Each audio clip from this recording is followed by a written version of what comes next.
the management of a patient who is a 67-year-old woman. She has a history of myocardial infarction, valve disease, hypertension, adriamycin use, radiation to her heart and her chest, Chagas disease, berylliosis, and alcoholic cardiomyopathy. I love it when you smile. It always makes me happy when you're happy. There you go. All right? Comes in with a pizza in one hand and a bag of Doritos in the other and a kielbasa in her mouth. And I have to explain that to them later because half the group is like, what the hell is a kielbasa? Co to jest? ¿Qué es esto? Was ist das? All right. Comes in with a kielbasa in her mouth, a pizza with pepperoni in one hand, a bag of Doritos in the other, and she has a presentation of, you find that hard to take? Somebody's choking on this one. She's short of breath. She has rales up to her apices. She has jugular venous distension to her ears. She has an S3 gallop. She's got edema from her ankles up to her areola. She's got an enlarged liver and an enlarged spleen, a big liver, a big spleen, ascites, hemorrhoids, shortness of breath. She goes home and she says, you know, at night I get short of breath when I'm lying down and sleeping. I get up, I walk to the window, I open the window, I put my head outside, and I feel much better as I put my head outside. And you say, listen, honey, you could get up and walk and put your head in the closet and you'll feel much better. It's not the window that's making you feel much better. It's the fact that you got up. Guess what they're not going to ask you? The diagnosis. My mother could get this diagnosis. Helen Keller could get this diagnosis. Okay? Geez, look at this. I mean, this woman's got everything except a tattoo on her chest saying fluid is found in here.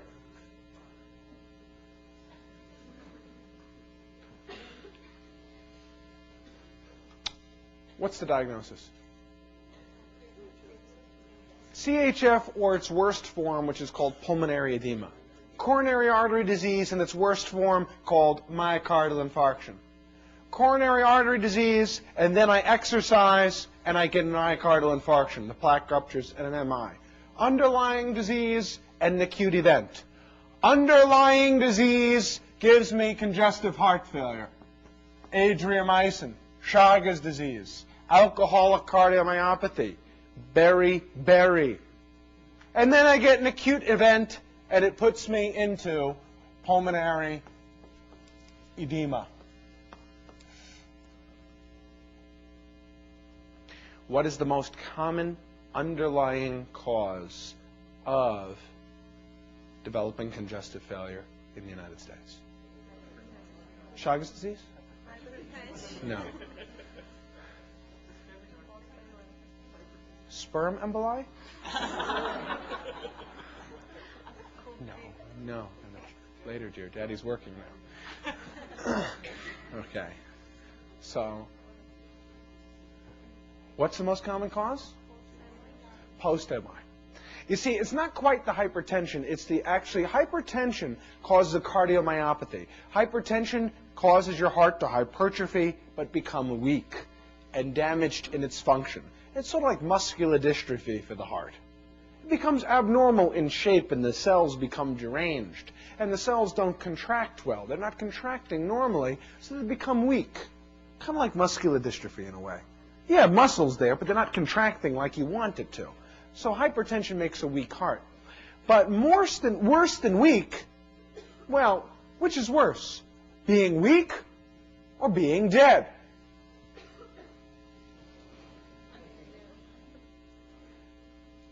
Being dead. Being dead. So myocardial infarctions killed off part of the heart. And you have a weak, leaky, and partially dead heart. Weak cardiomyopathy. Alcohol or hypertrophic, or adriamycin, beriberi, dilated cardiomyopathy, whether it's post-MI or post-alcohol doesn't make any difference because you are studying diseases from the point of view of answering questions like which of the following is the most likely diagnosis, what is the best initial diagnostic test, what is the most accurate diagnostic test. And that doesn't alter based on whether it's alcohol or adriamycin or beriberi or Chagas disease. They all get the same initial tests. They all have cardiomyopathy and dilated heart on a chest x-ray. They all have systolic dysfunction and decreased ejection fraction on an echo. So they all have the same answers to tests and treatments. So therefore, from our point of view, whether you're an alcoholic guy hanging out in Rio de Janeiro drinking 3 bottles a day of Mad Dog 2020 and Night Train while going for radiation therapy for your lymphoma, it's all the same. Leaky, weak, and dead. Like the Teletubbies. Inky, winky, tinky, leaky, po, weaky, dead, and leaky. Okay. But then you need some event that takes you from a congestive heart failure into pulmonary edema. Something that made her happen. Yeah, she's got a weak and partially leaky and dead heart, but what happened that made her go into pulmonary edema today? What made her go into pulmonary edema today? What happens? Well, common things are that I'd stop taking my medications and I can have an increased salt load, but what is it that makes your weak heart now develop pulmonary edema? She's been walking around. I'm weak, I got a weak heart, but I haven't been walking around with an S3 gallop and JVD and Ralls to my apices and acutely short of breath. What happened? What can cause it to go from baseline weak to I can't breathe right now? What's the answer to that? MI, more ischemia. More ischemia. I became ischemic, and now my heart beats even worse. I became more ischemic. What happens to your ventricular motility when your heart becomes ischemic? What happens to your wall motion when your heart becomes ischemic? What happens to your wall motion when your heart becomes ischemic? Your anatomic heart, not your emotional one. I can see it. Your anatomic heart. What happens when your anatomic heart becomes ischemic? Hang on a second.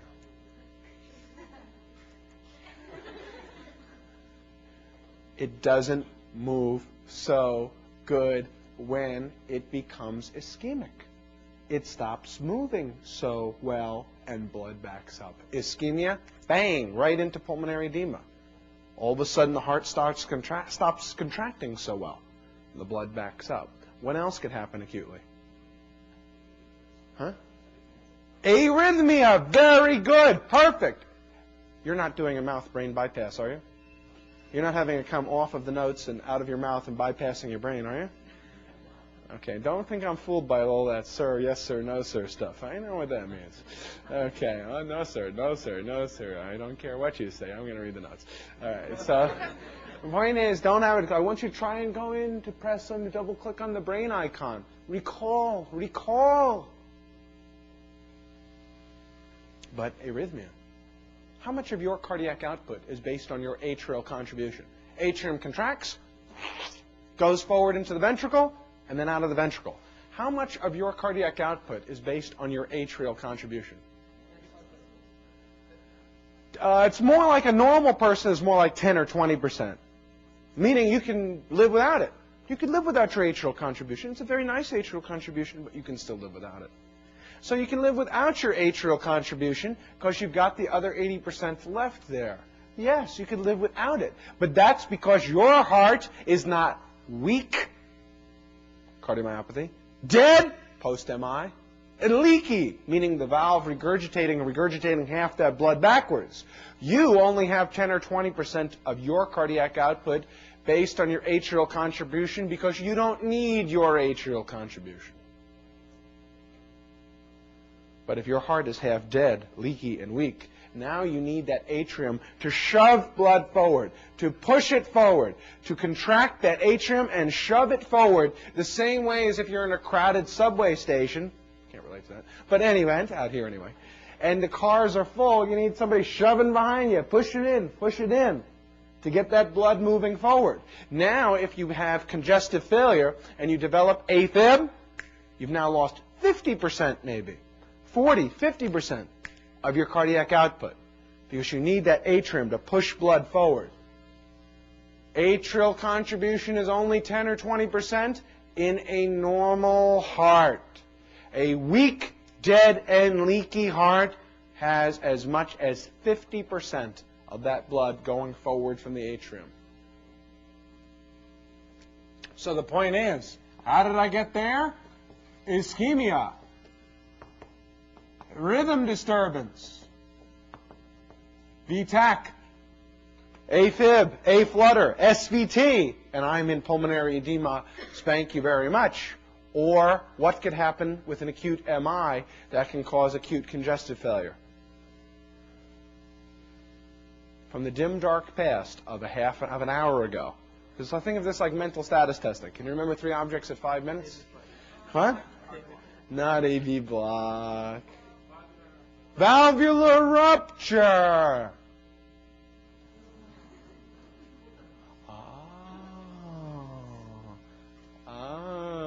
I know. That's plan B. That's what you do on rounds. When you don't know the answer, you go, oh, huh? You're so smart. That does not work on me more than twice a day. Valve rupture. Valve rupture. An acute pulmonary edema. Oh, yeah, like an hour ago. This history, this physical. Any one of these things could have caused the problem. This history, this physical. What is the next best step in the management? What would you do next? Let it out of you. Don't suppress. Don't suppress. Don't suppress. You'll get a complex. ACE inhibitor. No! Not ACE inhibitors. No. Huh? When I say shortness of breath, you're saying? Estrogen. No. Oxygen. Oxygen, not estrogen. Oxygen. Oxygen. I can't breathe. I can't breathe. Ah. Oxygen, oxygen everywhere and not a drop to drink. Yeah, oxygen, sure. There's the special Dr. Fisher 3-chambered heart. Actually, you know what? We'll put it over here because this is going to be so essential. This is going to be so essential here. Here's the vena cava, vena cava, vena cava. And this is something that vena cava, I've heard that goes into the right atrium. Is that correct? Huh? Well, when I was in medical school, it went, yeah. Okay. And here, now, how often does edema of the lower extremities kill you? Yeah, lower extremity edema. Does that kill you a lot? You don't die from lower extremity edema? Huh? No, I mean, I don't die. I was wondering whether you did. You don't die from lower extremity edema. You don't die from lower extremity edema. You don't die from a big liver and a big spleen. You don't die from that. You die because you have all this fluid built up here in the middle, in the lungs, in between the right ventricle and the left ventricle. In between the right ventricle and the left ventricle is the lungs. And you die because this woman here right now is saying, I have lungs filled with fluid. I have lungs filled with fluid. I'm not oxygenating. I'm too filled up here. Empty me. Put a sign up there. Empty me. Like an Alice in Wonderland. Drink me, eat me, empty me. Empty me. What is the fastest way to get fluid out of the lungs? What's the fastest way to get volume out of your body? Diuretics is the fastest way to get fluid out of your body, besides decapitation. Okay, diuretics. Now, ACE inhibitors lower mortality long term, but acutely, look at the context. Look at her. She is acutely short of breath, filled with fluid, in pulmonary edema, and yes, ACE inhibitors are necessary, but acutely, ACE inhibitors are not going to help me as much as taking a liter of fluid out of here and putting it into the toilet. That's what's going to help me now, decompressing my lungs by taking out fluid. Now, 50 years ago and 40 years ago, before you had IV furosemide around, people would do phlebotomy, rotating tourniquets. And if I didn't have diuretics, I too would do phlebotomy and rotating tourniquets if I didn't have IV diuretics running around. It's the same idea. Get fluid out of the lungs with preload reduction. I cannot underestimate the importance of this method, preload reduction. This principle right here that we're going to talk about, preload, positive inotropes, afterload reduction, this whole method here of determining how to empty out the heart and the lungs is a principle of critical importance, not just for pulmonary edema and congestive failure, but for valve diseases, the auscultation of valve diseases, the maneuvers you do, squat, stand, kneel, leg lifts, whatever, as well as the treatment of valve diseases. These principles underlie an awful lot of this. Preload reduction, diuretics, and that's what she should get first. Oxygen and diuretics. What type of diuretic? Any loop, any IV diuretic. Loop diuretic because loop is IV and anything that works fast on the loop. Furosemide, bumetanide, ethacrynic acid, yes. What else works at the level of preload reduction?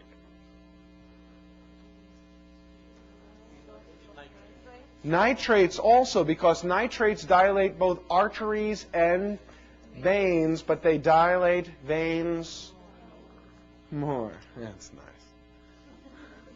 They dilate veins more. Diuretics, nitrates, and morphine, actually.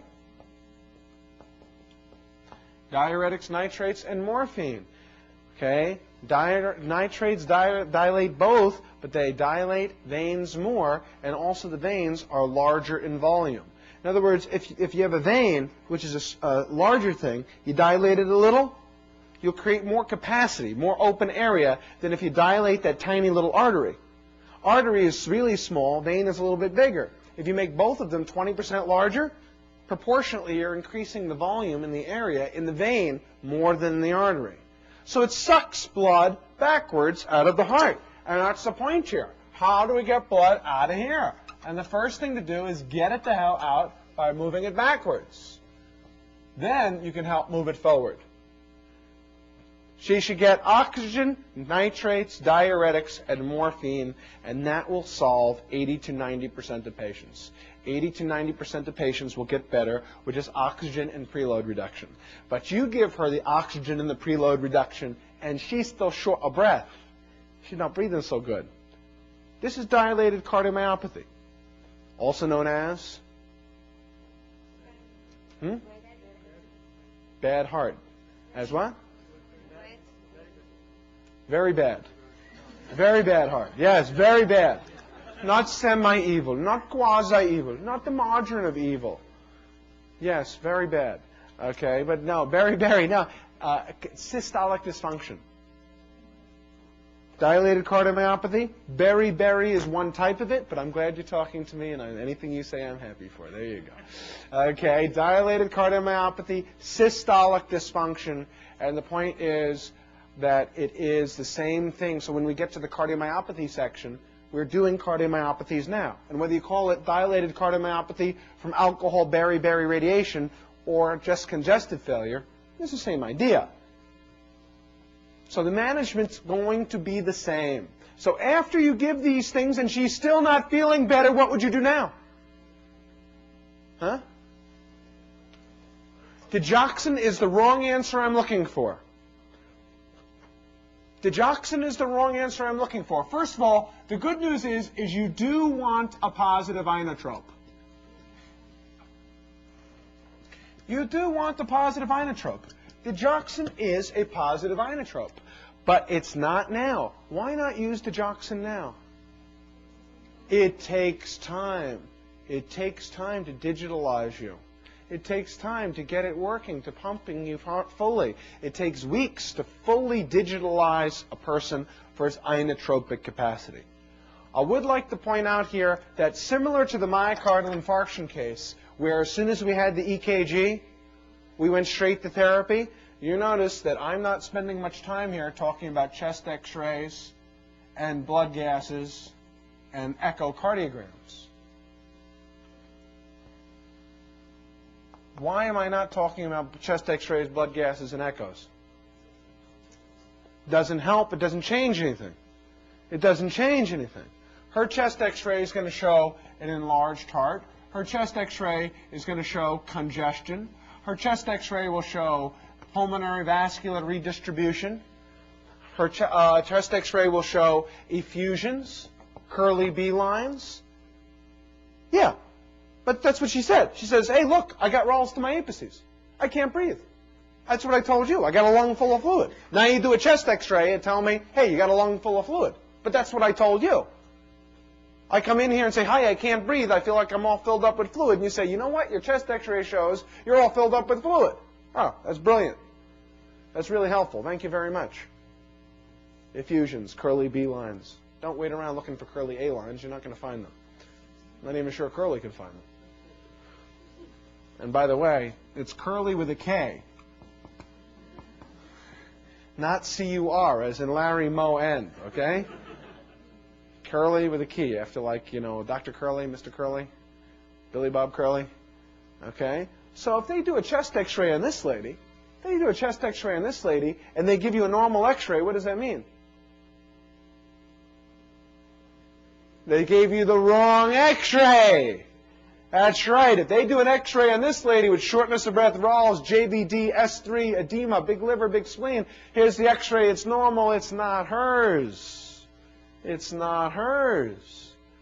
And the x-ray is going to show that, and the ABG is going to show hypoxia and low CO2 because you're hyperventilating. And you're already going to give her oxygen and diuretics anyway. It doesn't change anything. It doesn't change anything in your management. That is why we're not bothering with these things. We're going to therapy. Preload reduction with oxygen is first. If the preload reduction doesn't work, I agree, acutely, occasionally, 1 out of every 10 patients needs an acute inotrope. But what can you... Where have you been? Please, okay, let's go here. Look at this. Please give. Now, you must want the attention or you wouldn't be walking in front like this. Think that through. Okay, you must want. What can you do acutely as an inotrope? Digoxin doesn't work acutely. Can you use Do. You definitely. You can use Do. Do-pa or do-but? Oh, is that butamine? Oh. You sure it doesn't spell dobutamine? That's how it's spelled, isn't it? Dobutamine. What are you going to give you? I'm going to give you dobutamine. Oh. Dobutamine. Well, wait a second. Do-pa or do-but?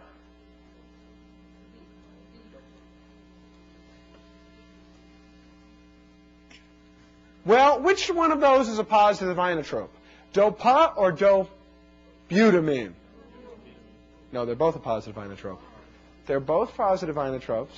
You had your moment for immortality there, and you blew it. Tomorrow. I'll be immortal tomorrow. Dopamine and dobutamine, both positive inotropes, but which one increases contractility? No, both of them, that's what it means to be a positive inotrope. They increase contractility. But the answer is dobutamine. The answer is dobutamine. Dopamine and dobutamine are both positive inotropes. Dopamine and dobutamine both increase contractility. Dobutamine and dopamine both increase myocardial oxygen consumption because they're making the heart work more. They're making the heart squeeze more. They're increasing the contractility, making this thing shorten, contract, and beat more, increasing the squeeze.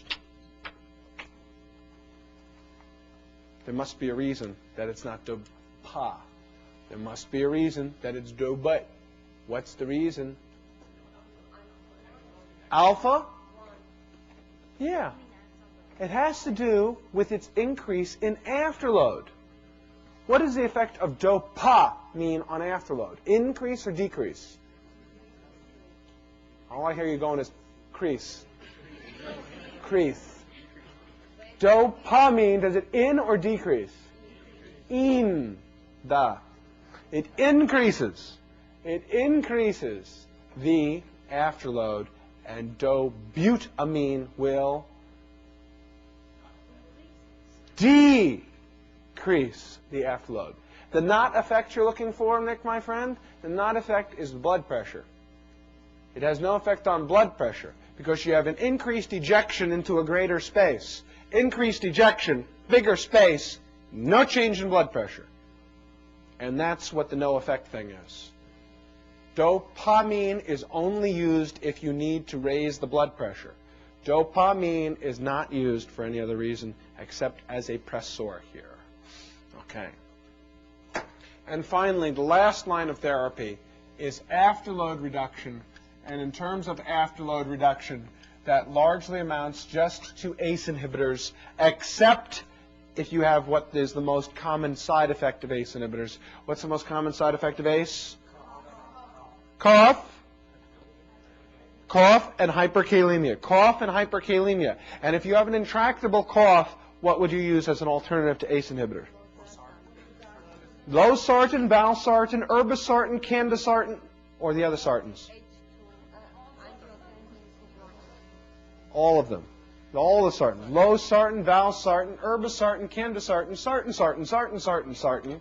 The angiotensin II receptor blockers. Angiotensin II blockers. Losartan, valsartan, irbesartan, candesartan.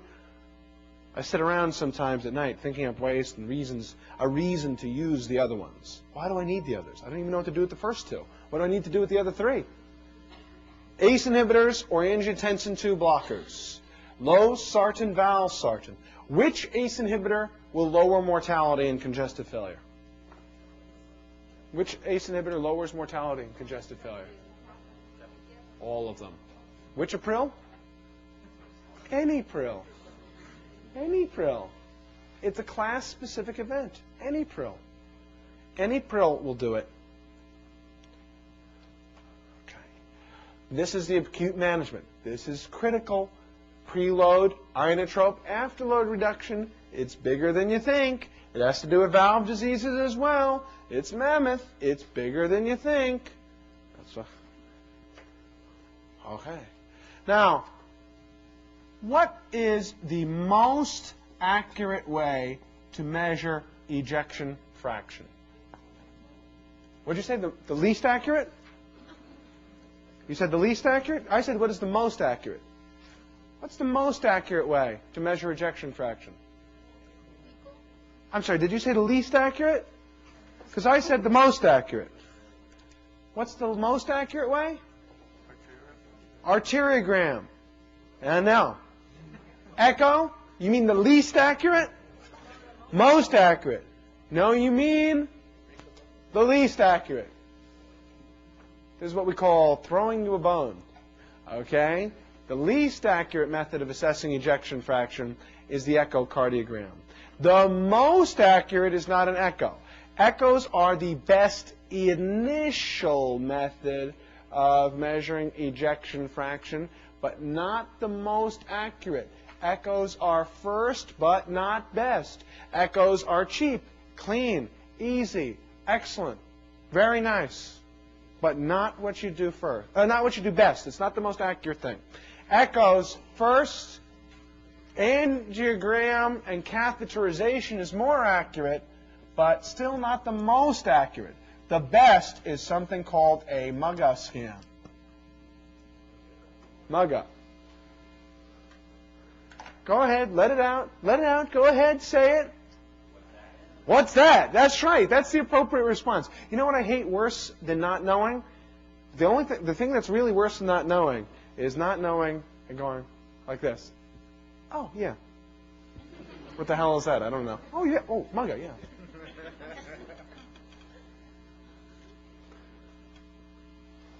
The real answer is, what does that mean? And the answer is, it's a nuclear ventriculogram. And what should your response be? What the hell does that mean? Oh, MUGA scan. Oh, MUGA scan. What the hell is that? Yeah, it's all right. Nuclear ventriculogram. Oh, what the hell is that? It's a MUGA. Oh, what's a MUGA? It's a nuclear ventriculogram.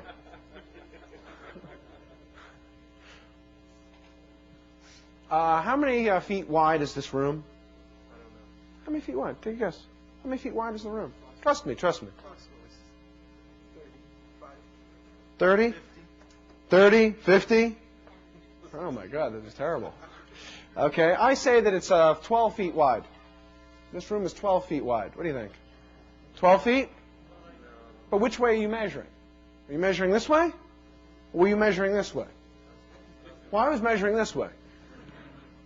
And you say, well, that's not wide. Well, it's not wide because you're standing in the apex of the ventricle.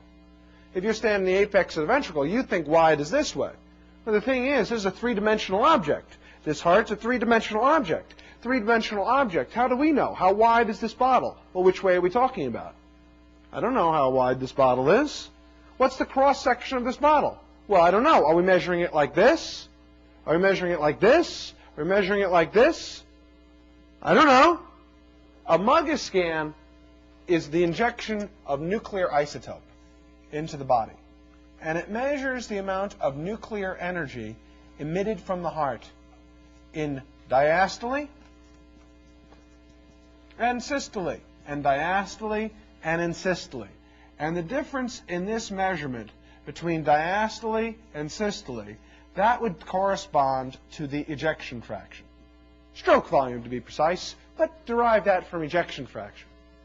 Now, since it's nuclear energy, it's not based on a cross-sectional diameter, like the echo or a catheterization.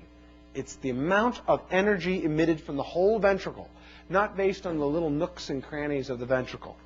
If I want to know what the volume of this bottle is, I could take a cross-sectional image. I could take a cross-section and do pi r cubed. But the real way to know would be to pour liquid in here and basically say how much is actually ejected out in systole, in diastole, in systole, in diastole, in systole, in diastole, in systole, in diastole. And that's what a MUGA scan is. Separate from cross-sectional areas, it actually says how much energy goes out here, there, boom, boom. Little spillage problem there. Okay. That's a MUGA scan. Okay? That's the most accurate method of assessing ejection fraction. All right. This lady gets diuretics and nitrates and morphine. She gets rarely the need for dobutamine. And the next day, she is all better.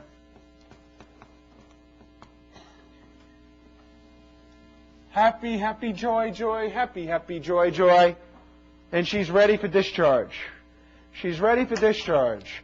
And what do you want to discharge her on?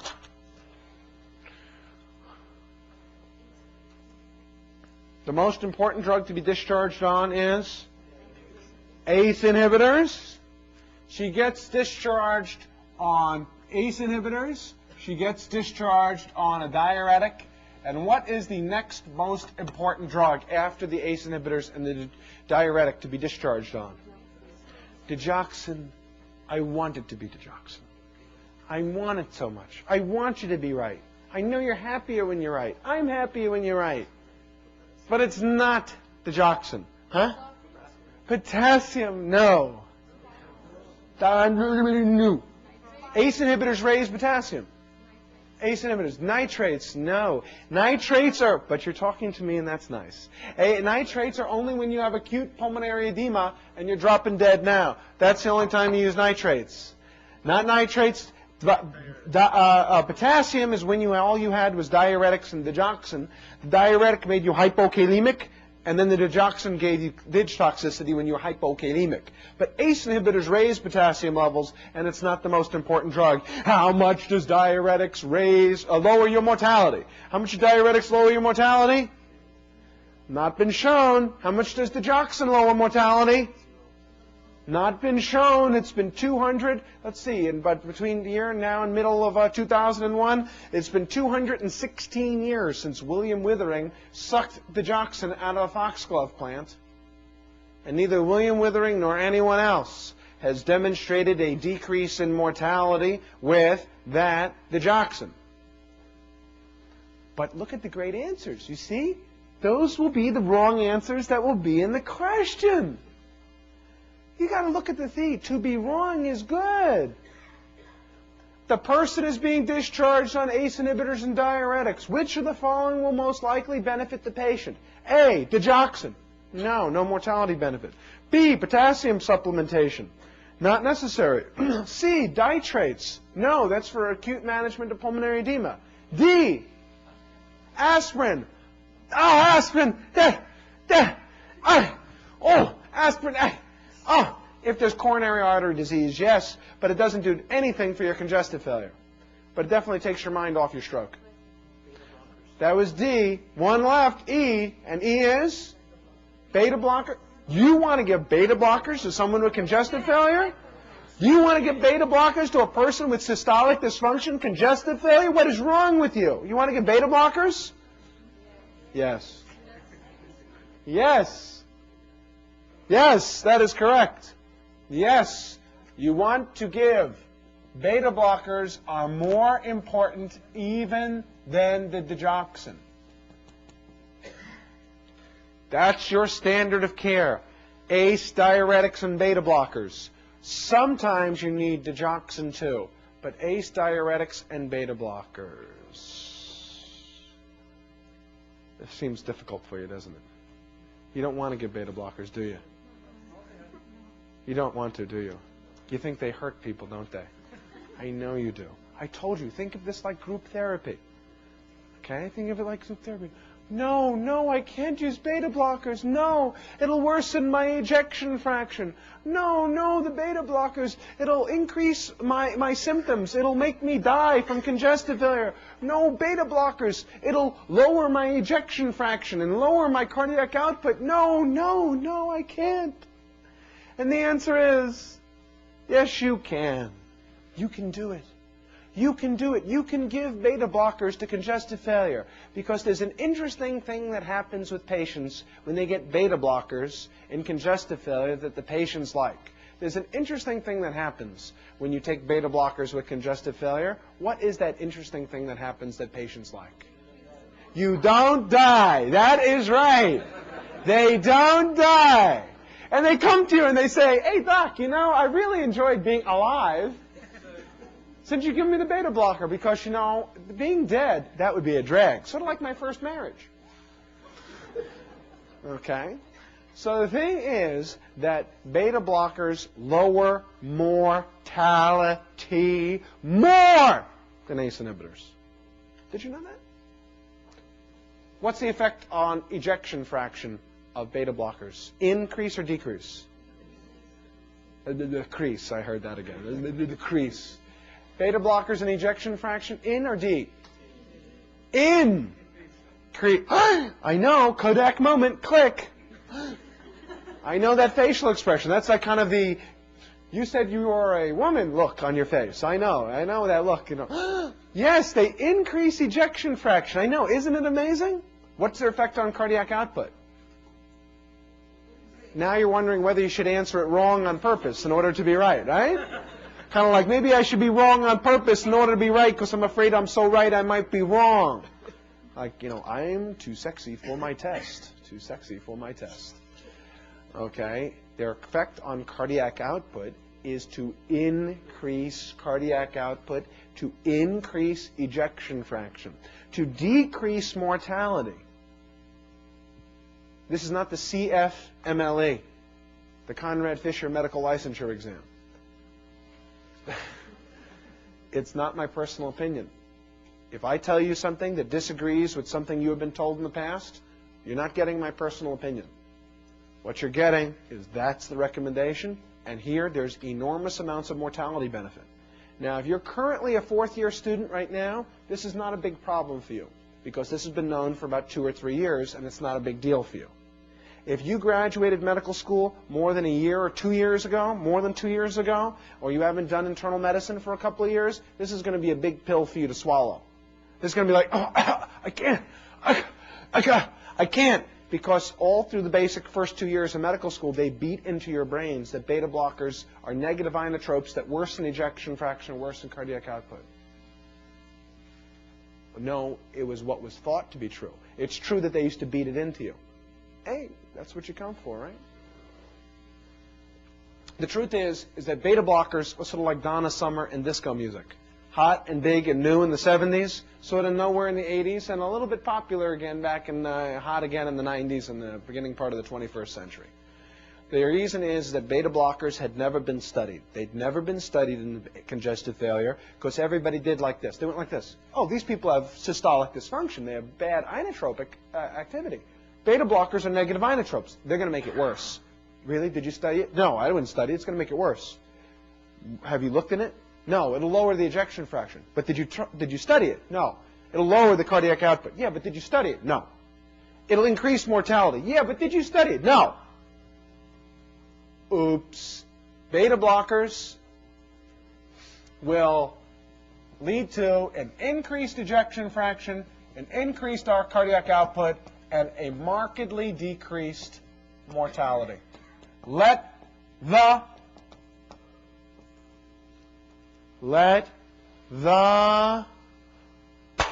mortality difference drive you. Let the mortality difference drive you. Here's the fundamental issue on cardiac failure and systolic dysfunction. What's the bigger problem? The weak heart or the ischemia? The weak muscle or ischemia, which is the biggest problem? Ah, you're not so sure. Oh, not so sure. I know. I was once like you too. I was once young and foolish like you too, and I wasn't sure either. But now I know that it's not the weak muscle, it's the ischemia. And that's why it helps. That's why it helps. Look, I had no beta blockers beaten into my brain the same way you do it into yours. Here's the story. You're a weak, dead, and leaky heart. Weak, dead, and leaky. You're a heart that's sort of like muscular dystrophy. You're beating like this. So like, I'll carry it. But you're half dead. And now, digoxin comes along. And digoxin is like a guy with a whip that goes, work more, slaps you around, beats you in the head. Come on, faster, faster. So you work okay for a little while and you say, go to hell, and you drop dead. So you have a temporary improvement in symptoms, and then you go, workers of the world unite, and drop dead. Rulebook shutdown. Okay? Now, ACE inhibitors. Why do ACE inhibitors? Because this and this. This is big, big, big. It's a fundamental paradigm shift. The whole way of seeing the world is upside down. It was wrong. The fundamental idea of you're weak, slap you around and make you work raw? No. Here you got leaky, dead, and leaky heart. And instead of work more, ACE inhibitors come by and say, no, no, no, no, no. Don't work so much. Let me lighten your load. Don't carry so much. Do less work. Relax. Here, let's take away some of the work. And you carry less. And don't you feel better? You feel better. And that decreases mortality by 30%. Now, beta blockers come along, and for the left ventricle, beta blockers like a combination of Valium and marijuana. You're like this. How do you feel? I'm cool. You're working? I'm working. How's it going? I'm taking things a little slower. Bradycardia. I'm taking things a little slower, and I'm feeling much better. I don't get around as fast as I used to, decreased maximum heart rate, but I don't get as tired either, decreased ischemia. And I don't feel like dropping dead as much. And that's why beta blockers work. Wait, wait, wait. You know, to see it as amazing is good. The more amazing you see it, the more you'll remember it. And it makes jarring in your head. Socrates, the sense of wonder is the beginning of philosophy. The sense of it's wonderful is the beginning of philosophy. So you do it like this. Beta blockers increase your cardiac output and your ejection fraction and lower mortality because they're anti-ischemic. What is their effect on heart rate? Decrease, lower it. Watch, watch. What did we say before? Watch. We'll rewind to this morning on stress testing. Remember? Stress testing. What is the major determinant when you are going walking on your treadmill? What's the major determinant of heart rate? Heart rate. When you lower that heart rate, ischemia goes away, you don't die.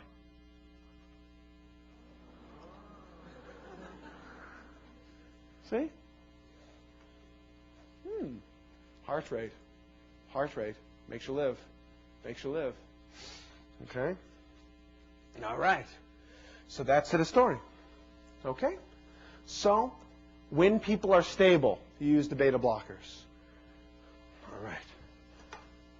Now, let's go on to valvular heart disease.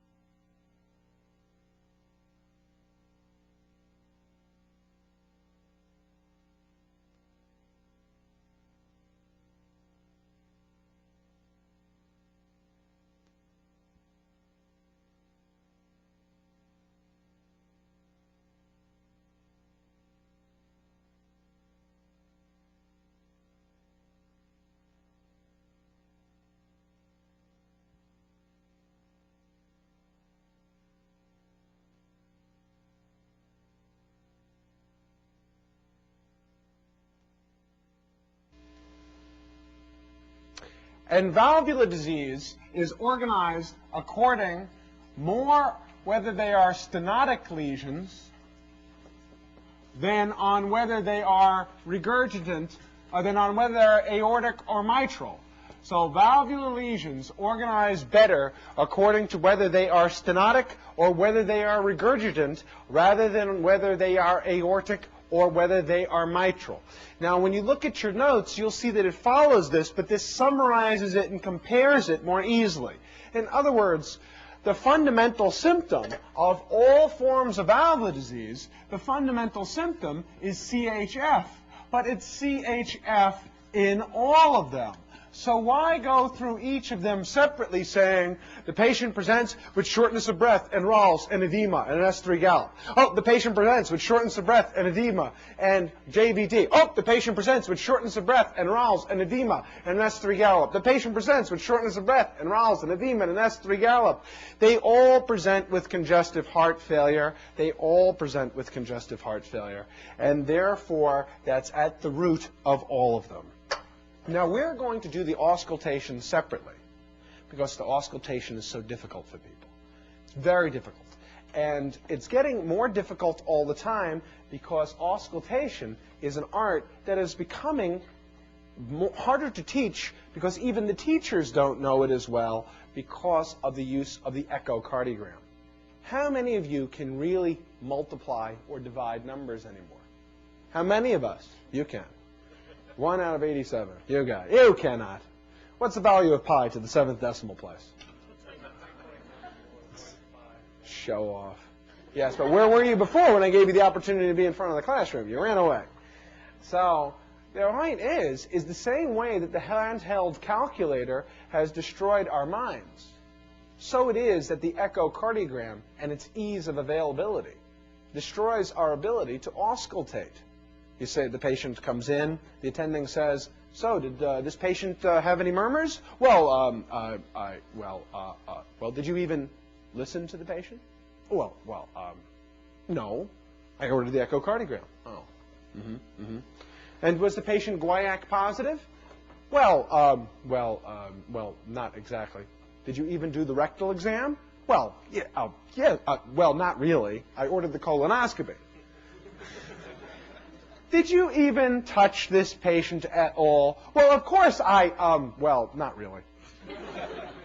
I did it at home on America Online. I just told him to hold the transducer to his chest and hit return, and so who examines it? You see, it's harder and harder to do this sort of examination because we know that the echo has greater sensitivity and specificity.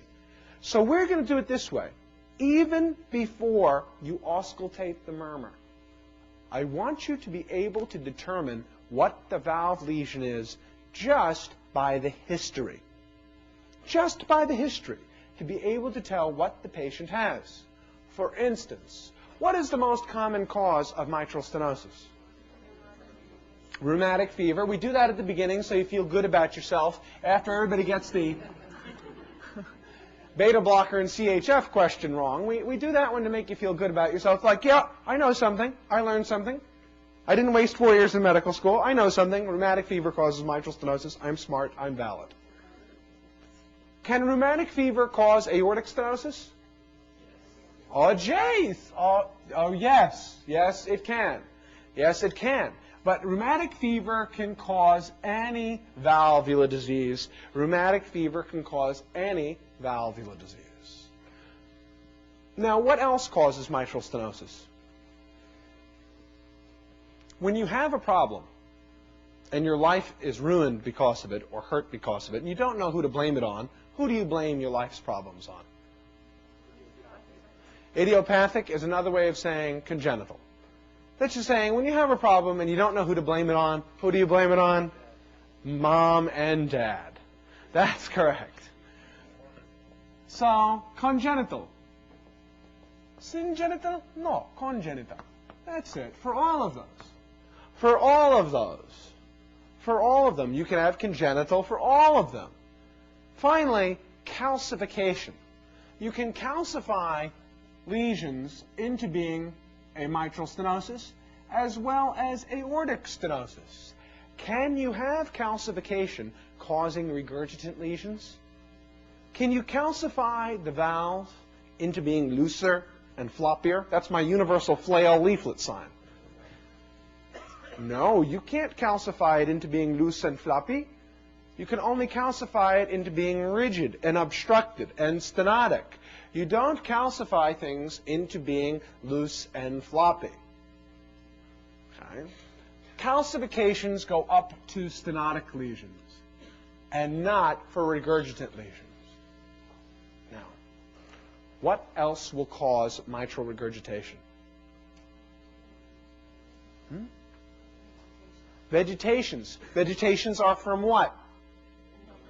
Endocarditis. Infection. Causing vegetations. Infection. Damaging the heart leaflets. Infections for regurgitant lesions. Now, think of COPD.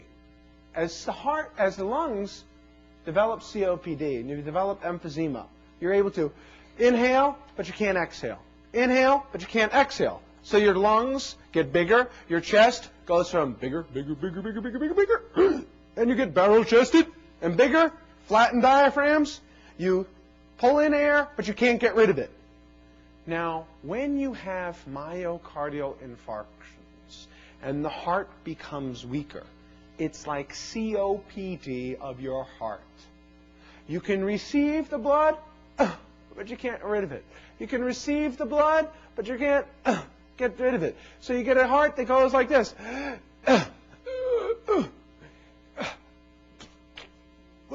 and it beats like COPD. It receives blood, but it can't get rid of it. Now, when your heart gets bigger in size, what happens to the size of the valve leaflets? The leaflets dilate, or the leaflets stay the same in size? The same size, the same size. Okay? When your rear end gets bigger, does your underwear change in size? Don't edit that out. That's where they go, that's where they put the bleep on me, you know what I mean? Okay. So no. As it gets bigger, it dilates up. The leaflets don't leap out to each other and go, here, reach for me. So as the heart gets bigger, the leaflets don't reach out in size. They have to separate. So anything that dilates the heart has to cause regurgitation because the leaflets separate. So infection and infarction. Infection and infarction causing regurgitant lesions. Now, there are a number of things that people have beaten into your brains over the years about aortic regurgitation that are virtually non-existent. Little special things that cause aortic regurg, like syphilis, pushing this into your brain. Syphilis and aortitis, and syphilis and aortitis, and syphilis and aortitis, and I don't think there are 50 cases of syphilitic aortitis occurring in the entire United States a year. Syphilis is an economic disease. Syphilis is at an all-time historical reporting low. There are less than 7,000 cases a year in the entire United States, and almost all of it is geographically and economically loculated to poor areas of the American Southeast around Arkansas. It's almost all. Yeah. It's all separate, all loculated around Arkansas. That's right. So yes, it's true, syphilis, but this is the size of syphilis. Okay, ready? This is the amount of syphilis. That's how important syphilis is as a cause of aortic regurgitation. Syphilis and HLA-B27, things like ankylosing spondylitis, Marfan syndrome. And if you take syphilis, ankylosing spondylitis, reactive arthropathies, and the HLA-B27 things, and Marfan syndrome, Ehlers-Danlos, add them up all together and multiply them by 20. They're not even close to what happens simply from infarction and dilating up the heart. Ischemic disease. You cannot underestimate the effect of that epidemiology on these diseases. Myocardial infarction, ischemia, and angina. Now, from the history, before you even get to the auscultation, what else will there be in the in the history that will tell you, which of the following is the most likely diagnosis? Is mitral stenosis. Just from the history, what will be there that says, most likely diagnosis, mitral stenosis? Huh? Hemoptysis? Yes, it'll be much more likely to have hemoptysis. Yes, spit and blood in your eye. Most likely to have hemoptysis. Yes. What else will be there that is most likely to be just with mitral stenosis? AFib. What? Hypotension, no. Hypotension, no. But AFib. Atrial fibrillation, and therefore the emboli that happen with the AFib. Emboli to the lungs or emboli to the brain? The brain, because unless the mitral valve gets moved to the right side of the heart, you can only get it up to the brain and to the rest of the body. So the point is that mitral stenosis is the one most likely to be associated with atrial fibrillation and with emboli and dilating up that atrium.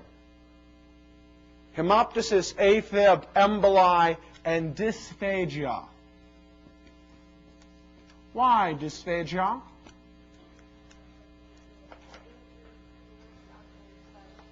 Increase in size of the left atrium. Yes, that's true. Increasing size of the left atrium, and because It presses against the esophagus. Here is the heart in a lateral view. Here is the heart in a lateral view. This is the anterior. This is the posterior. You have the esophagus here behind the heart. Here's the esophagus here behind the heart. What is the most posterior structure in the heart? Not the left ventricle. The aorta is not in the heart. It's not in the heart, is it? No. No, the aorta is not in the heart. Left atrium. Oh. The left atrium is the most posterior structure in the heart. So the left atrium enlarges and enlarges right into that esophagus. The left atrium enlarges right into the esophagus, and that's why you get the dysphagia, emboli, AFib, hemoptysis, and hoarseness as it presses against the recurrent laryngeal nerve. Now, aortic stenosis is much more simplistic. This aortic stenosis is simply syncope, CHF, and angina as the three presentations for aortic stenosis. Syncope, CHF, and angina. What is the most common symptom of aortic stenosis?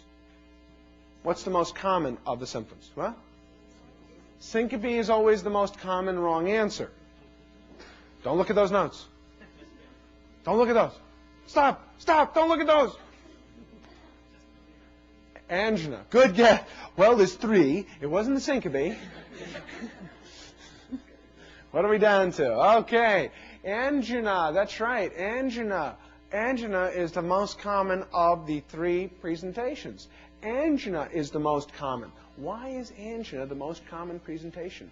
Chest pain of aortic stenosis. Poor myocardial perfusion. That's true. Why do you have poor myocardial perfusion?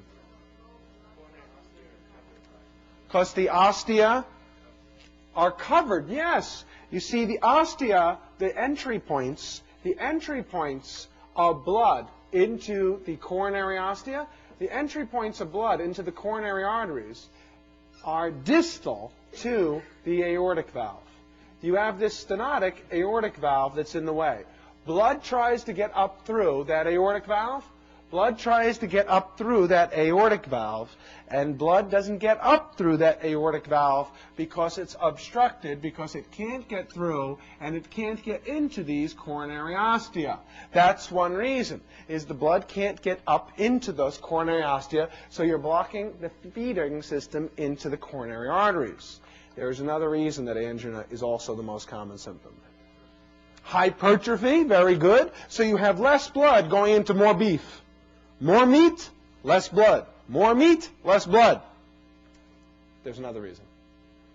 What patient population gets aortic stenosis? Old guys. And you want all these old guys to have coronary disease, don't you? Yes, you do. Admit it. Admit it. So coronary artery disease. Who gets aortic stenosis? Older guys. And older guys get coronary artery disease. So you have less blood, because it's blocked, going into narrowed vessels to supply more beef. So of course you get chest pain. Now, which of these three presentations implies the worst prognosis? Which of these means you're going to get sick and die the soonest? Which one implies the worst prognosis? Huh? Syncope is the most common wrong answer. Two left.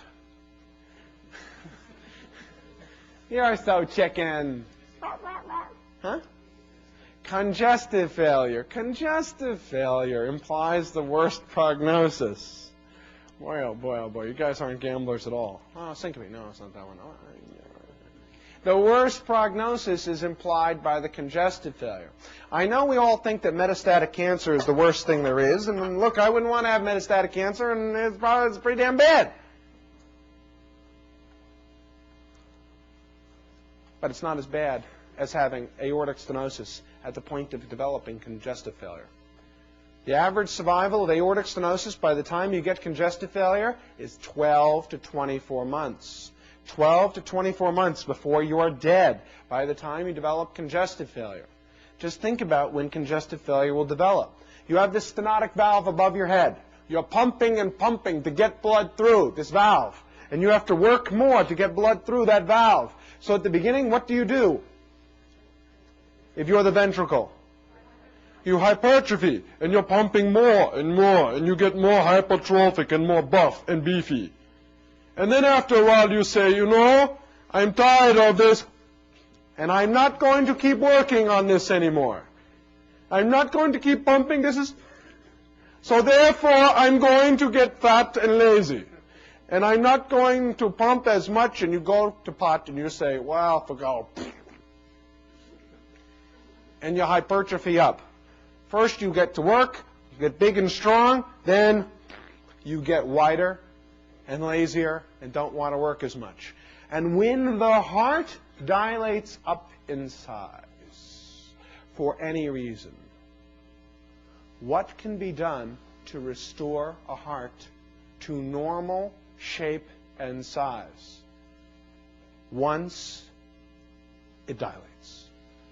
What can be done? For the brand new car and the dream home in Beverly Hills, what can be done to restore the heart to normal shape and size once it dilates up? I don't know what that means. Take it out. Oh, take a slice out. Cut a slice out and sew it together. That is my favorite wrong answer. Slice a piece out and put it together. That's our man Batista, right? That's right. Our favorite, okay, our favorite Brazilian guy who said slice out a piece and sew it together. But it doesn't work. Cardiomyoplasty, slicing a piece out and sewing it together, doesn't work. It doesn't work. Because you see, the problem is not just the size of the heart. The problem is that the actin and myosin filaments have become separated. The actin and myosin filaments have become separated. They're trying to creep. I can't. And they're too separated apart. Okay? When your rear end gets bigger and your underwear dilates in size and gets stretched out. You notice he's keeping, I'm like Elvis on the Ed Sullivan Show now. He's editing me out now, you know what I mean? Okay, only from the waist up. Remember, when you're filming Dr. Fisher, make sure you're only filming from the waist up. Okay. So the point is that once your underwear, if I can do whatever I want down here, that's great. Okay. Once it gets bigger and your underwear dilates up in size, what can be done to restore your underwear to normal size? Do you take it home and slice out a piece and sew it back together?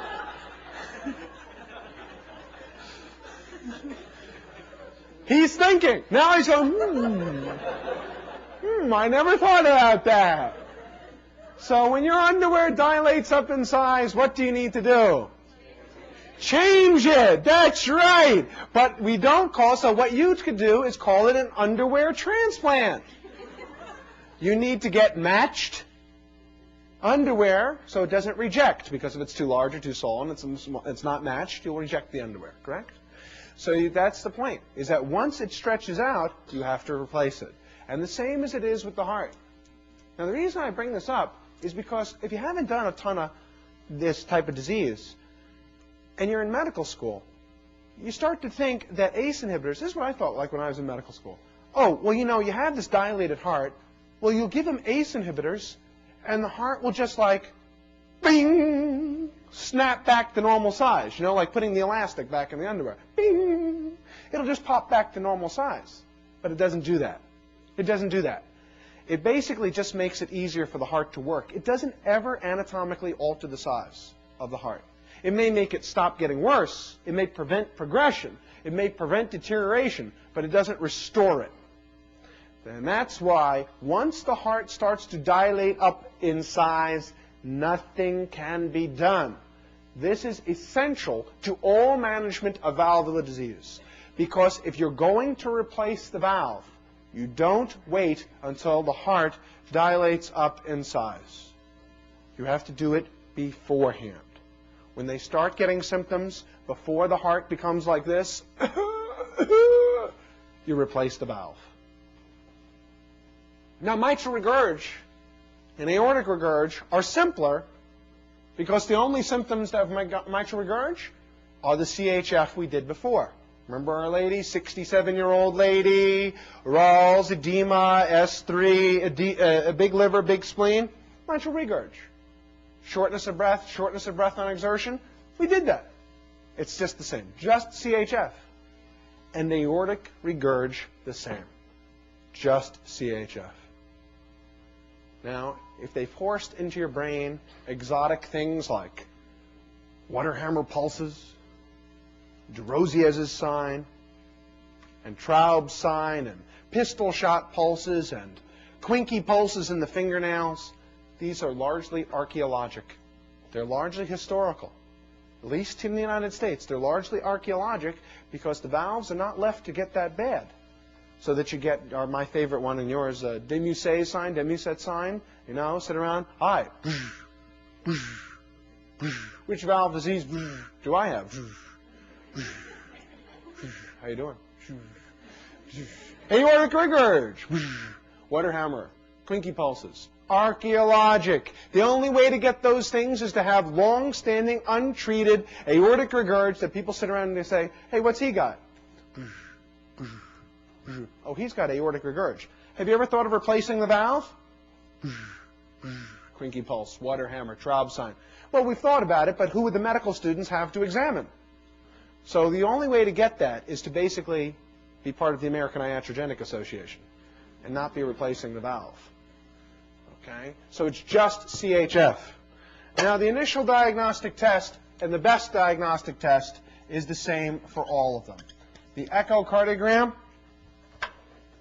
the echocardiogram, the echocardiogram, the echo, the echo.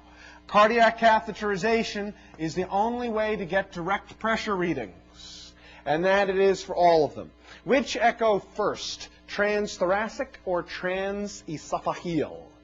Huh? Transthoracic is always first. Did you think I meant best? The best ones. The best, but I didn't say that. But you thought I meant best, and best is transesophageal. But I didn't say best. I said first, and first is transthoracic.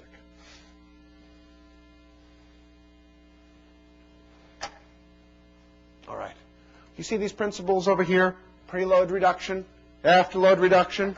Look over here. You see this? See this where I said preload reduction, afterload reduction? The same principles, except we're going to change a little something. Look. And we're going to just make this the special Dr. Fisher two-chambered heart. Like a fish heart. And instead of vena cava, we'll just make this pulmonary veins. Blood restoring in here. Mitral valve, aortic valve. Preload reduction, inotropes, afterload reduction. In mitral stenosis, does preload reduction help? In mitral stenosis. Think through that principle. Think through those principles. Does salt restriction and diuretic and pulling blood out of there help? The answer is yes. So preload reduction, salt restriction. Now the type of patient I want you to look for is I want you to look for pregnant women. Always look for the pregnant woman as opposed to the pregnant man.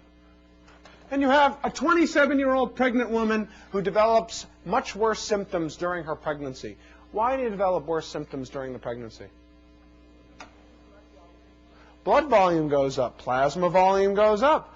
Plasma volume goes up, but the size of the mitral valve does not. Plasma volume goes up, but the size of the mitral valve does not.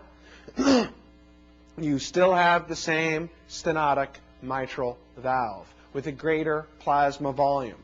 More volume, same hole. More volume, same hole. She delivers her baby, but still has very severe shortness of breath. Despite diuretics and salt restriction, she still has very severe shortness of breath. What is the next best step in the management of this patient? An echocardiogram. Well, I'm implying that we know. So echo is how you know it's mitral stenosis. The point is we know it's mitral stenosis. It's the pregnant woman with shortness of breath, mitral stenosis, not responding to preload reduction. In other words, you have her on a diuretic. You're restricting her salt. She still feels short of breath. She's getting worse. What are you going to do? Huh? Diuretics is the preload reduction. She's still on preload reduction, 4th time. She's still on diuretics. She took so long to make up her mind, she died, just to spite you. She said, you're taking so long, I think I'll have sudden death, and she dies. Now is mitral stenosis, getting worse despite preload reduction. Preload reduction is the diuretic. You were looking for the answer in my face. Look into your own soul. Decrease afterload. Well, that's the issue. Do ACE inhibitors help mitral stenosis? No. Yes, I go, no. He goes, no. Yes? Yeah, no, no. No. ACE inhibitors don't help with mitral stenosis. ACE inhibitors help blood get out of the ventricle. ACE inhibitors help blood get out of the ventricle. We don't have a problem getting blood out of the ventricle. We have a problem getting blood, I love fill in the blank, into the ventricle. So ACE inhibitors don't help. Will digoxin help with mitral stenosis? Digoxin? Think, think, think, think, think, think, think, think, think, think, think, think. It's in front of you. It's in front of you. The secrets of the universe are in front of you.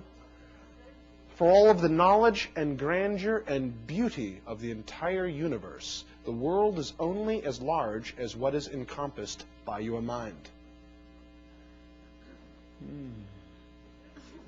Surgery. But I didn't ask surgery, did I? I didn't ask surgery. I said, will digoxin help? And she said, surgery. Will digoxin help? Surgery. Did you pay your phone bill? I paid my electric bill twice. I kept thinking if I paid my electric bill enough time, it would be like paying my phone bill. Digoxin won't help. Digoxin won't help mitral stenosis because digoxin helps blood squeeze, squeeze, squeeze, get out of the ventricle. We have a problem getting blood. So digoxin doesn't help. Digoxin will only help if there's atrial fibrillation. If there's atrial fibrillation, why does digoxin help? Not heart block. Digoxin will help if there's AFib because it will help decrease the rate.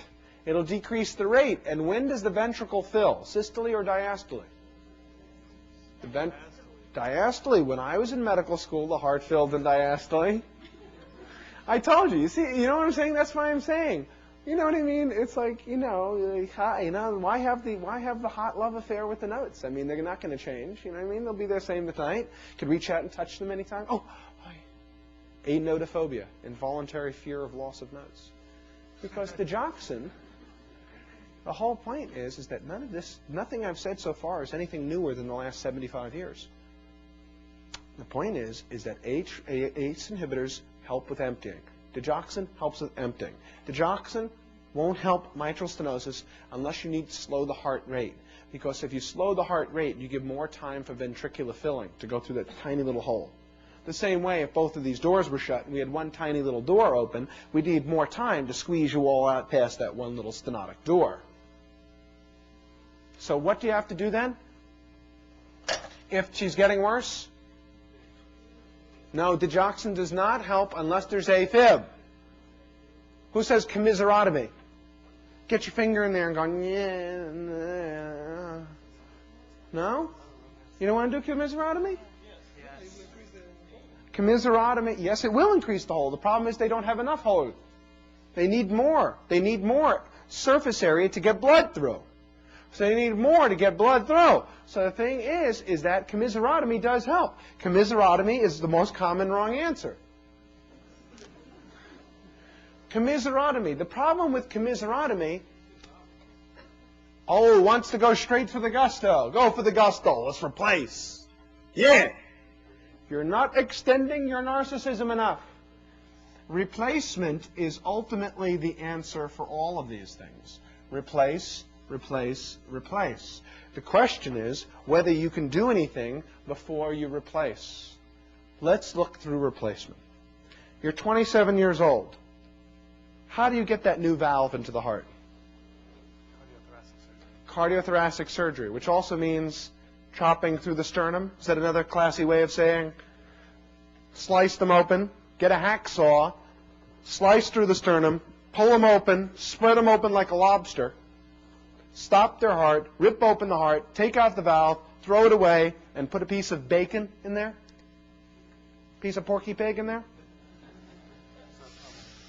Then you sew it up and put wires in the sternum that you would otherwise use to hang a picture up on a wall? This does not sound like my most appetizing afternoon I could have. You know what I mean? Hi, want to go for lunch? No, let's chop through my sternum and rip open my heart and put a piece of bacon in there, a piece of pig valve that has to be replaced every 10 years. And since I'm a 27-year-old female, don't worry, I only have to have it done 5 or 6 more times. Ew. Porcine valves last on average 10 years. So I've described a pretty ugly picture, haven't I? What can you do that's easier than that? Balloon. Balloon valvulotomy. Balloon valvotomy. Balloon valvotomy, what you do is instead of cutting through the sternum, you simply put a catheter up the groin, thread, thread, thread, thread, thread, thread, thread, into the heart, pop, open the valve. You put a little balloon in here the same way you did angioplasty. Thread the valve, thread a balloon up in here, put this through, balloon, pop, done, out. And you don't have to go through the sternum. And it does what commiserotomy does, but why is it better than commiserotomy? You're mad at me now. You're mad at me because you want to do the commiserotomy. I'm sorry. I leave an apology with you like the way other people leave a credit card imprint at a hotel. Just charge it to the you know what I mean, the apology card. Okay? You want to do the commiserotomy, but why is doing a balloon better than doing a commiserotomy? Less invasive? Well, why would you say it's less invasive? You mean just because you don't have to chop through the chest and stop the heart? Yeah, because you don't have to chop through the chest and stop the heart. So it's less invasive. It's less invasive. You don't have to chop through the chest and stop the heart. You basically just have to put a little balloon through there and pop it open. Balloon valvotomy. Balloon! That's great. Now with aortic stenosis, balloons don't work. And if people have a lot of symptoms, you can try a few diuretics, but basically you have to replace the valve and bypass the vessels. You do an aortic valve replacement and bypass the vessels because balloons don't work well. Because in mitral stenosis, it's just rheumatic fever causing fibrosis. But what's the basis of the valve lesion in aortic stenosis? What's the substance? It's actually calcium. Calcium, as you get older, leaves your hips and your spine and travels to your aorta and your vessel, your blood vessels. So it doesn't count. Balloons don't work well on calcium. Mitral regurg and aortic regurg are managed with the same medications that you would use for congestive heart failure. Both of them the same. They both get managed with the combination of the preload reduction, the positive inotrope, and the afterload reduction. All three of them, with ACE inhibitors and vasodilators being the most important portion of that. Just simply make it easier for blood to get out of the heart. ACE inhibitors, blood pumps forward. You're still getting sick? Replace the valve. You can't balloon an already dilated up valve. So this is all three of these things that we talked about.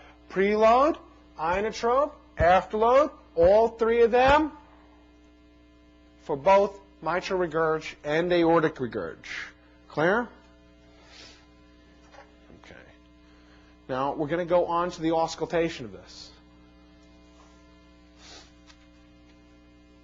The auscultation is through this way. Mitral stenosis, aortic stenosis. Mitral regurg, aortic regurg.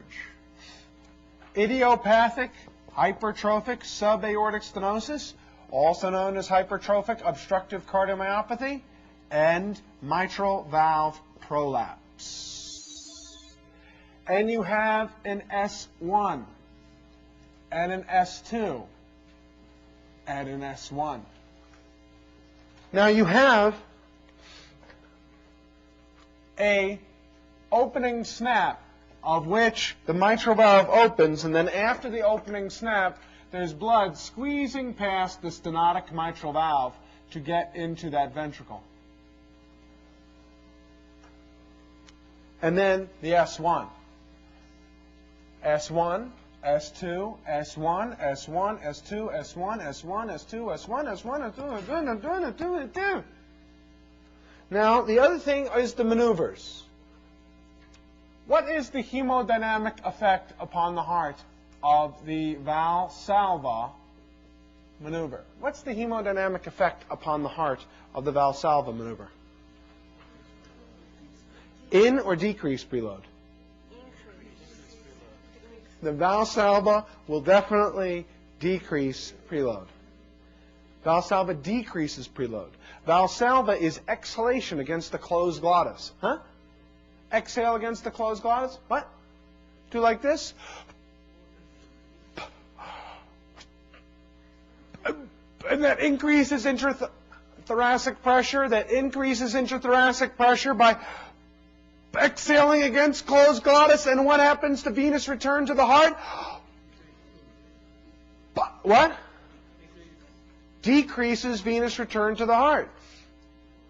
It decreases venous return to the heart. By increasing pressure inside the chest, it decreases venous return to the heart. So there's less blood in the heart by doing the Valsalva. Less blood in the heart because it prevents blood from coming back into the heart. What is the hemodynamic effect upon the heart of squatting?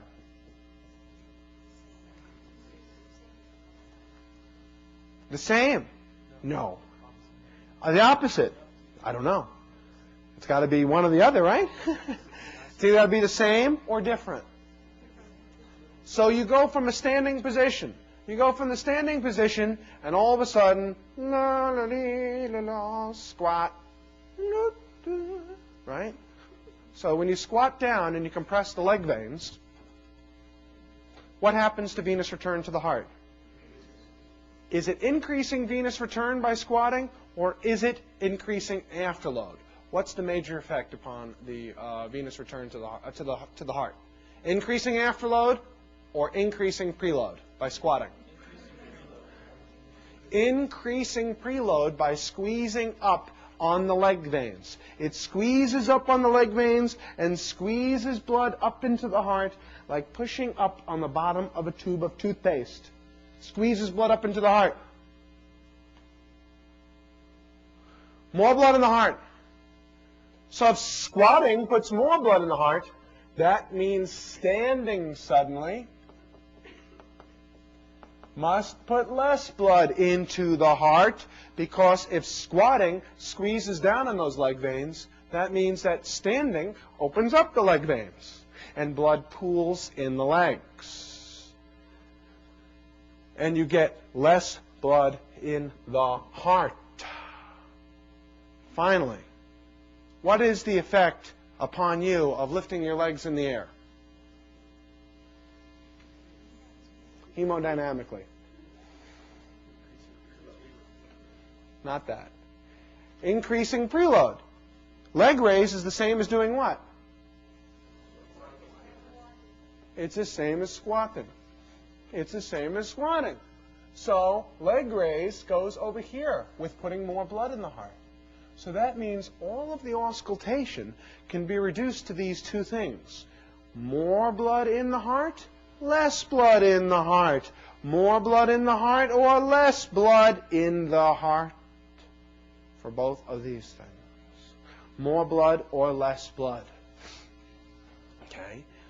Now, mitral stenosis. You have an opening snap. The mitral valve opens, and blood starts to squeeze into the ventricle. As mitral stenosis worsens, does the opening snap move closer to or further away from the S2? Does it move closer to or further away from the S2? As it worsens. Closer to S2 or further away from S2 as the mitral stenosis worsens? Try.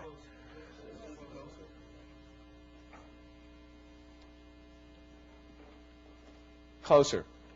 It moves closer. It moves closer. It moves closer because think about it this way. You have the left atrium. You have the left ventricle. You have the pressure in here, in the left atrium. You have the pressure in here, in the left ventricle.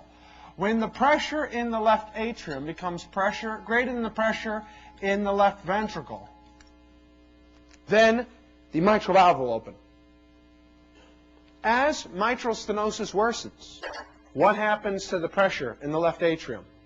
As mitral stenosis worsens, left atrial pressure will in or decrease? Increase. So as mitral stenosis worsens, pressure in the atrium increases, and it pushes the mitral valve open earlier. See, all the symptoms of mitral stenosis are based on pressure simply going mechanically back from the left atrium. It goes back in the left atrium. Well, what's behind the left atrium? The lungs. Oh, in the lungs, so I get short of breath. It causes pulmonary hypertension. That makes the left atrium even bigger. And I cough up blood, and I get AFib. It's like the door. When does the door open? When the pressure on this side is greater than the pressure on this side. So if I have mitral stenosis, the pressure on this side builds up earlier, and there's more pressure, so the door opens earlier. No different than this mitral valve, 2 leaflets, like this doorway. Just pushes the door open earlier. Now, I used to think that, well, wouldn't it open later? I mean, mitral stenosis is like rusty valves, right? It's like this. Oh, I can't get this open, this door. It's stuck, it's stuck, it's stuck. I was once young and foolish like you too. And I used to think that too. But I have been healed of the error of my ways. And I now know that the mitral valve opens earlier. Okay. So that is the point of why opening snap moves closer to S2. Is because the pressure goes up earlier. Now, aortic stenosis is a crescendo, decrescendo murmur. A crescendo, decrescendo. You have lub, isovolumetric contraction, dub. And you have lub, dub, lub, dub, lub, dub. Except for one little detail, that's exactly what you have in IHSS as well. Lub, dub, lub, dub, lub, dub. And you have the same crescendo, decrescendo murmur, and it sounds just like IHSS, so how are you gonna tell them apart if they sound exactly the same? How are you gonna tell them apart? IHSS and mitral stenosis, and aortic stenosis. Okay, they're both lub, dub, lub, dub. So how will you distinguish them? Think. Huh? One is the location. They're completely opposite ends. IHSS is down here at the lower left sternal border. In the aortic stenosis murmur, the aortic stenosis murmur is over the aortic area, over here. The aortic stenosis murmur is heard over the aortic area over here. Aortic, pulmonic, tricuspid, and mitral. Aortic, pulmonic, tricuspid, and mitral. APTM. Aortic, pulmonic, tricuspid, and mitral. So they're heard in completely opposite areas of the heart. And the other thing is the auscultation will distinguish them.